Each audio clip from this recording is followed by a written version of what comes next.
하나님을 섬기며 나아가기 위해서 이 새벽에도 나왔습니다. 하나님, 이 새벽 제단을 통해서 우리의 심령이 맑아지고 말씀을 통해 지혜롭게 되어지고 하나님을 섬기며 교회를 세워 나아가는 데 부족함이 없게 하여 주시옵소서. 특별히 참착한 하나로 교회 공동체를 세워 주시옵소서.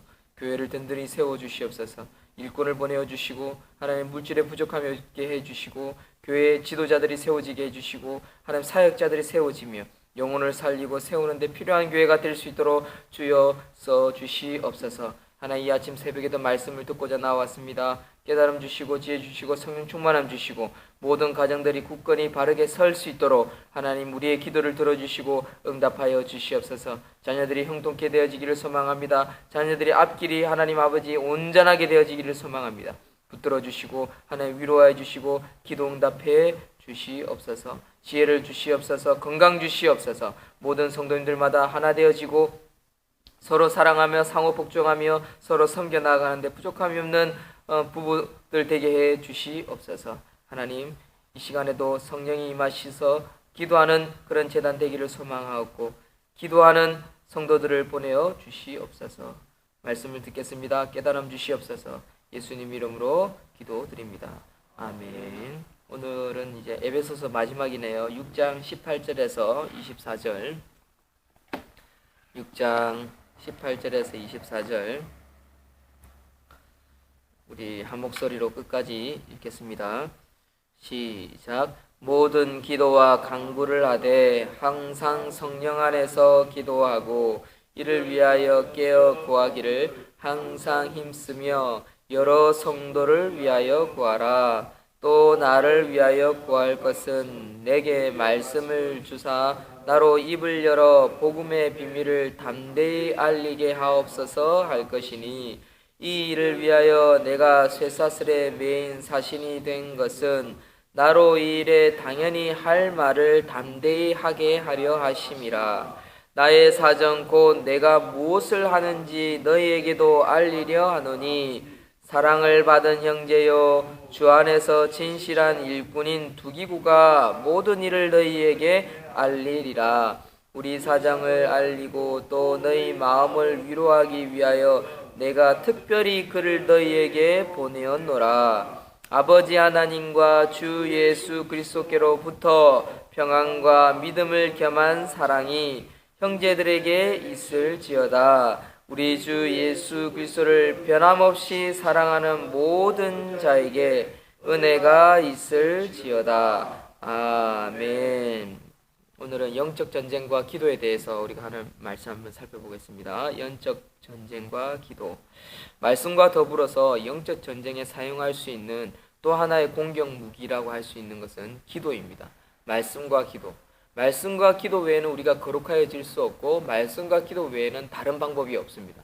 말씀과 기도를 붙잡을 때 우리는 거룩해지고 변화되어지고 또 이 세상 가운데 마귀와 영적 싸움을 하면서 결국 이길 수 있는 것입니다. 그래서 마귀를 대적할 때, 전쟁을 할 때 싸울 수 있는 무기는 말씀과 기도다. 그러니까 말씀의 검을 가지고 싸우고, 어제 우리가 볼 때 전신갑주를 취할 때 우리가 취할 수 있는 무기 중에 한 가지, 유일한 무기는 성령의 검인 말씀이다라고 했죠. 그래서 말씀의 검과 동시에 기도로 영적 싸움을 할 수 있다라는 것입니다. 그래서 우리가 삶 가운데 영적 전쟁이 있다라는 거, 마귀와 싸워야 한다는 거, 사람과 싸우는 것이 아닙니다. 그래서 18절에 보면 영적 전쟁을 하는 자들이 갖추고 있어야 할 세 가지 기도를 가르쳐주고 있습니다. 18절 말씀 한번 읽겠습니다. 시작. 모든 기도와 간구를 하되 항상 성령 안에서 기도하고 이를 위하여 깨어 구하기를 항상 힘쓰며 여러 성도를 위하여 구하라 라고 아멘 가르쳐주고 있습니다. 그러면 세 가지를 한번 살펴보겠습니다. 첫 번째는 항상 성령 안에서 기도하는 것입니다. 이것은 무시로 기도하는 것입니다. 그러니까 걸으면서 먹으면서 때로는 자면서도 자기 자신을 살피고 또한 주위를 살피며 기도하는 것입니다. 기도하는 가운데 우리에게는 첫 번째 저와의 싸움을 하게 되어 있고요. 기도하는 가운데에 깨닫게 되어지고요. 그리고 기도하는 가운데에 분별력이 생기게 되어지는 것입니다. 이처럼 수시로 하나님께 나아가 성령의 뜻대로 기도 제목을 아뢰는 것을 무슨 기도라고 하냐면 화살기도라고 합니다. 화살기도. 그래서 기도에는 크게 세 가지가 있는데 첫 번째가 화살기도, 두 번째 정한기도, 세 번째 중보기도, 이 세 가지를 살펴볼 것입니다. 그래서 첫 번째는 뭐라고요? 화살기도. 화살기도는 항상 성령 안에서 기도하는 것인데 하나님께 나아가 성령의 뜻대로 기도 제목을 아뢰는 것. 그러니까 내 요구, 내 생각, 내 형편에 맞추어서 기도하는 것이 아닙니다. 그러니까 말씀을 쫓아서 기도하다 보면 이것을 위해서 기도해야겠구나. 이거 참 중요한 기도 제목이구나. 이거 교회를 위해서 기도해야 하는구나. 저 사람을 위해서 기도해야 하는구나. 하나님 나라를 위해서 이런 것을 위해서 기도해야 되는구나. 이것을 화살 기도라고 합니다. 성령의 뜻대로 맞추어서. 이것은 언제 생겨나느냐? 말씀을 듣고 기도를 자꾸 하다 보면 생겨나는 것이죠. 초짜일 때는 어떤 기도를 합니까? 자기 자신만을 위해서 기도합니다. 이제 조금 성장하면 다른 사람들이 보이기 시작합니다. 그리고 교회 중직자가 되어지고 교회 일꾼이 되어지고 하나님의 사역자가 되어지기 시작하면 화살 기도가 많이 생깁니다. 왜냐? 자기 문제는 이미 다 해결되어졌기 때문에 이제 교회가 보이기 시작하고 더 넓은 공동체가 보이기 시작하는 거죠. 그러니까 그런 기도를 할 줄 아는 사람이 되어야 한다는 겁니다. 두 번째 기도 제목이 뭐냐? 정한기도. 이 정한기도는 깨어 구하기를 항상 힘쓰는 것이 바로 정한기도라고 할 수 있습니다. 그러니까 새벽기도가 그 대표적인 거죠. 시간을 정해놓고 규칙적으로 드리는 것. 다니엘 같은 경우는 이 정한기도를 하루 3번씩 들었습니다. 아침, 점심, 저녁. 자기 고향을 향해서 창문을 열어두고 그곳을, 그러니까 예루살렘이죠. 원래 다니엘은 어디 있었습니까? 바벨론 포로로 있었습니다. 포로로 있는 가운데에서도 그는 기도했습니다. 자기 나라를 위해서 기도했던 거죠. 정한기도, 자기 백성을 위한 기도, 자기 동역자를 위한 기도. 하루 3번씩 꾸준히 했습니다. 그러니까 하나님께서는 다니엘에게 기적을 늘 보여주셨던 것입니다. 그리고 총리로서 그 바벨론의 총리로서 큰 직무를 감당할 수 있었던 거죠. 그게 얼마나 숱한 경제자들이 있었습니까? 다니엘을 어떻게 해서든 끌어내리려고 죽이려고 했습니다. 그런데 그 위기를 극복할 수 있었던 이유가 뭐라고요? 정한기도, 하루 3번씩 꾸준히 기도했다는 거죠. 그리고 그 나라를 위해서, 자기 백성들을 위해서 기도했다는 것입니다. 규칙적으로 기도하는 것은 너무너무 중요한 것입니다. 바쁠수록 기도해야 합니다. 힘들수록 기도해야 합니다. 기도가 안 됩니다. 그럴수록 기도해야 합니다. 어떻게 해요? 하나님, 어떻게 해야 합니까? 그리고 그 자리에 무릎을 꿇을 수 있어야 합니다. 이것이 정한기도입니다. 그러니까 성장하다 보면 이런 정한기도, 화살기도가 나온다는 것입니다. 세 번째 중요한 기도가 있습니다. 세 번째 중보기도입니다. 여러 성도를 위해서, 다른 성도들을 위해서 구하는 것, 이것이 중보기도입니다. 중보기도는 균형이 잡히고 능력 있는 기도 생활을 위해서는 시간과 장소를 불문하고 드리는 화살기도, 다니엘처럼 특별하게 정해놓고 시간에 규칙적으로 드리는 정한기도, 자기 중심의 틀을 넘어서서 다른 성도를 위해 드리는 중보기도와 함께 아주 필요한 중요한 기도 제목 중에 한 가지라는 거죠.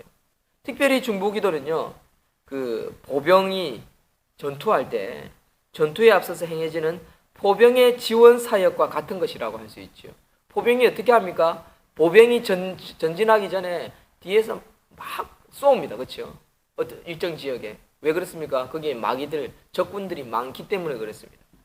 우리가 다른 성도들을 위해서 기도할 때는요, 그들이 시험받지 않고 이길 수 있도록 그 성도를 위해서 막 기도의 중보기도 미사일을 쏠 필요가 있습니다. 그러면 우리는 기도하는 이 장소에서는 알지 못하지만 그가 영적 싸움하는 가운데 많은 도움을 얻게 되어 있습니다. 첫 번째는 마귀가 물러나갑니다. 마귀가 물러나고 혼자 스스로 싸움할 수 있는 그런 형편이 되어지게 되어 있습니다. 그게 중보기도입니다. 우리가 중보기도의 포병 미사일을 마구 날리면 그가 일어서게 됩니다. 그리고 전진하게 되지요. 보병이 전진하는 것처럼 전진하게 되는 것입니다. 이게 중보기도의 특징이라고 할 수 있습니다. 그래서 중보기도는 미사일이다. 중보 미사일. 그러니까 우리가 다른 성도를 위해서 기도할 때는 이런 중보기도가 필요하다라는 것입니다. 세 가지 기도 제목 우리가 함께 살펴보았습니다. 화살기도, 정한기도, 중보기도. 우리가 이 기도에서 우리 알 수 있는 것은 무엇입니까? 자기를 위한 것은 없다라는 것입니다. 더 나아가서 기도해야 할 대상자가 한 명이 있습니다. 지도자를 위해서 꼭 기도해야 합니다. 19절 보십시오. 또 나를 위하여 구할 것은 내게 말씀을 주사 나로 입을 열어 복음의 비밀을 담대히 알리게 하옵소서. 지도자지요. 영적 지도자. 영적 지도자를 위해서 기도해야 한다는 것입니다. 복음의 말씀을 담대히 알릴 수 있는 목회자가 되게 해달라고, 지도자가 되게 해달라고 기도해야 되는, 이거는 성도의 마땅한 의무입니다. 그래야 교회가 바르게 서가는 것입니다. 그래야 교회가 교회다워지는 것입니다. 그래야 교회가 부흥하는 것입니다. 그런데 지도자가 이 담대히 알려야 할 복음을 알리지 못하고 쭈그려 있고 부담을 느끼고 힘들어하면 어떻게 되겠습니까? 발전이 없는 것입니다. 성장하지 않는 것입니다. 정말 귀한 사역들을 할 수 없는 거죠. 만약에 바울이 이런 사역을 하지 못했다 보십시오. 그럼 오늘 이 복음이 남아있겠습니까? 남아있을 수 없는 것입니다. 로마까지 복음을 전하지 못했을 것입니다.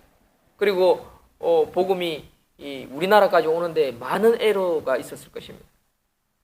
어쩌면 우리나라가 그 복음이 없어서 이렇게 발전하는 데 많은 어려움이 있었을 것입니다. 우리나라 조선시대 보십시오. 복음이 들어오기 전 이전 시점으로 한번 돌아가 보십시오. 우리나라 계속 나라 빼앗기고 두드려 맞고 백이민족, 예의 바른 나라, 순수한 나라 이러면서 맨날 쥐 터졌지. 그리고 뭐 발전이라는 게 어디 있었습니까? 내 제자리 걸음, 농사 짓고 내일 제자리 걸음이었지 않습니까? 근데 지금 보십시오. 이 나라가 경제와 사회가 얼마나 발전했습니까? G20, 세계 경제 6위 안에 든다고 할 정도로 지금 그런 소리도 나오는데, 어떻게 해서 이렇게 발전할 수 있습니까? 석유가 많아가지고요, 광물이 많아가지고요, 땅덩어리가 커가지고요, 우리나라 사람들이 막 천재들이 많아가지고요. 전혀 그렇지 않습니다. 우리나라는 아무런 조건 아무것도 없었습니다. 근데 복음이 들어왔던 시점부터 우리가 여러 가지 고난을 겪으면서 부르짖는 가운데 이 나라가 하나님에 의해서 복을 받았다라는 사실. 이거는 기독교인들은요, 기도하는 사람들은 100% 공감하는 겁니다. 안 믿는 사람들은 공감 안 하죠. 안 믿는 사람들은 아무도 공감하지 않습니다. 그러나 기독교 세계가 기독교가 흘러가는 시점과 우리나라가 기독교 들어간 역사와 비교해보면 100% 비례합니다. 부인할 수 없는 것입니다. 자, 오늘 아침에도 이 말씀을 기억하면서 우리가 기도할 수 있는, 그래서 우리 가정이, 우리 교회가 발전하고 성장할 수 있도록 우리가 기도합시다. 요즘 집사님하고 저하고 단둘이만 계속 기도하는데, 작년하고 지금 새벽 기도하는 것이 조금 다른 것이 하나 있습니다. 작년에도 또 올 초에도 제 혼자 나오든지 아니면 할머니 전도사님 나오든지 또는 한미애 집사님 혼자 나오든지 보면 계속 한 명만 나왔어요. 그리고 또 우리 집사람도 배불러 가지고도 한 번씩 나오고, 요즘 우리 집사람도 좀 많이 게을러져 있는데 어쨌든 한 명만 나왔어요. 그런데 좀 다른 점이 있어요. 그 뭐냐, 이 교회에 함께 직원이요 뿌리를 내린 성도가 함께 예배를 드리고 있다는 겁니다. 자, 이것은 중요한 거라고 저는 생각합니다. 남들은, 다른 큰 교회 사람들은 보면 한 명 나오나 새벽기도에 이렇게 생각할 수도 있지만, 우리 교회 형편이나 상황을 볼 때는 발전이죠. 발전이 있었다는 것입니다. 우리가 기도할 때 이 새벽에 몇 사람 더 나올 수 있도록, 그것도 남이 아닌 다른 성도, 다른 교회 성도가 아닌 우리 교회 성도들이 애착을 가지고 교회를 위해서 기도하고 중보 기도하고 화살 기도하고 정한 기도를 해 나가면서 교회를 세워나갈 수 있는 일꾼이 되게 해달라고. 21절에 보십시오. 하나님은요, 주 안에서 신실한 일꾼을 보내어 주셨습니다. 모든 일을 너희에게 알리게 하리라. 사정을 알리고 너희 마음을 위로하기 위해서 동력자들이 세워진 것을 봅니다. 바울이 보냈습니다. 우리 교회에 그런 동력자들, 일꾼들이 자꾸만 와서 교회를 세워나가는데, 그리고 말씀을 담대히 전하고 가르치고 세워나가는 그런 교회 목회자가 되게 해달라고 기도하시면서 우리 교회의 부흥과 발전을 위해서 기도할 수 있는 저와 여러분들이 되시기를 주의 이름으로 축원드립니다. 기도하겠습니다.